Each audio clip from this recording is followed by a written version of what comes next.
I'm here with Lorna from GS1 to talk about GTINs again. We've had a ton of questions from our readers, Lorna. Yeah. But first of all, for those that maybe have not heard from you before, who is GS1? Who owns it? Well, we are a member organisation. We were created by the industry to help drive standards and make business easier for everybody. We're actually owned by the members, so if you're a member, you own us basically. When you say drive standards, what are these standards? How does it We've work? got various ones, so we've got Smart Search, which is about web visibility. The main ones are around the supply chain, so it's all about electronic transfer, so EDI, we've got SSCC, there's a lot of acronyms, but the main ones are around logistics and supply chain, and then obviously GTIN is the main one we've got online. What does a GTIN stand for? It's Global Trade Identification Number. So we've had a load of questions, and the first one is, why should I care about GTINs on marketplaces?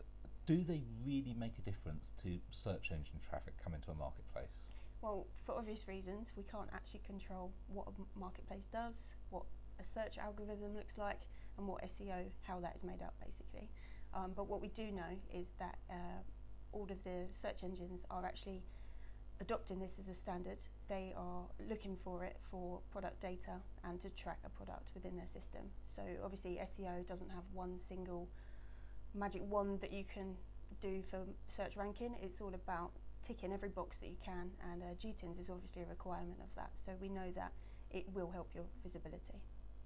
And people have asked, so if I've got to have the GTINs, your pricing, it's really weird pricing, so why is it so complicated?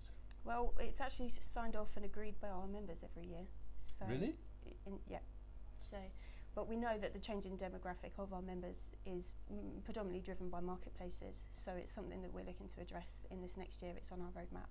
So if I buy GTINs, that automatically makes me a member. Indeed. So I can actually affect your pricing. Yeah.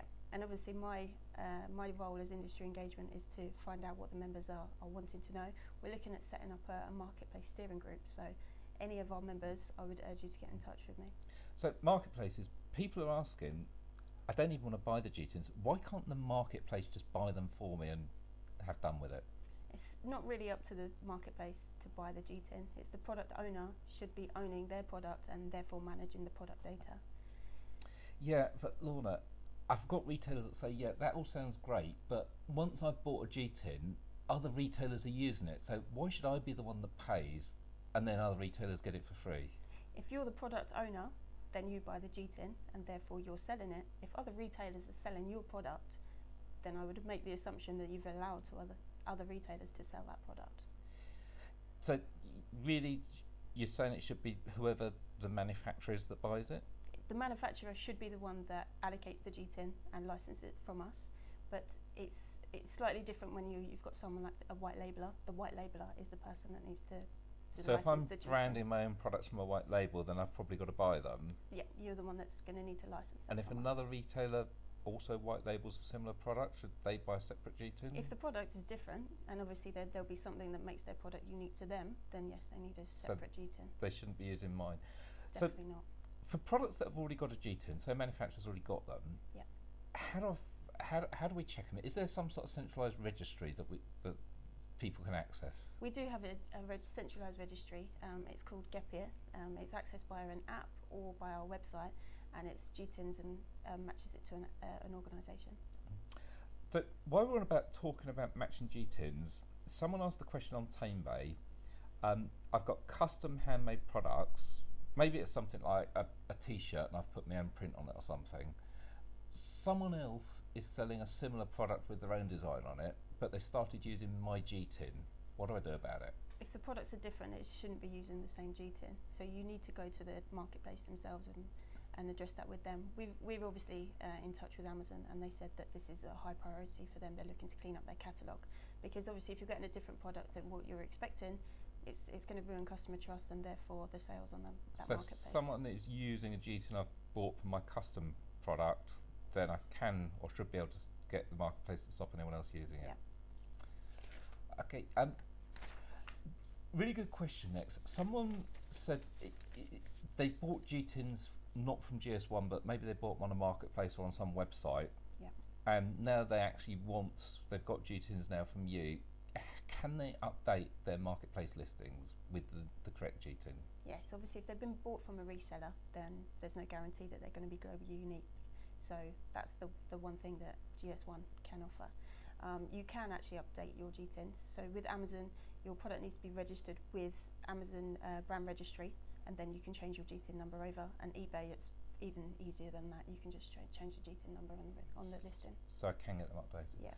And talking about eBay, someone's been talking about reviews on eBay, and I can understand this. They're saying, if I use a GTIN, eBay are going to match anyone else that sold that product and show reviews from people that have bought the product from someone else against my listing. Sometimes it might be because they bought a second-hand product, but it's still the same GTIN, or it could be a return and maybe it was a faulty product or something, and Yeah. I don't want those reviews against my listings. So would it be right not to use GTINs because I don't want those reviews? No, you should still use GTINs. There is obviously two different types of reviews. One is seller, one is product.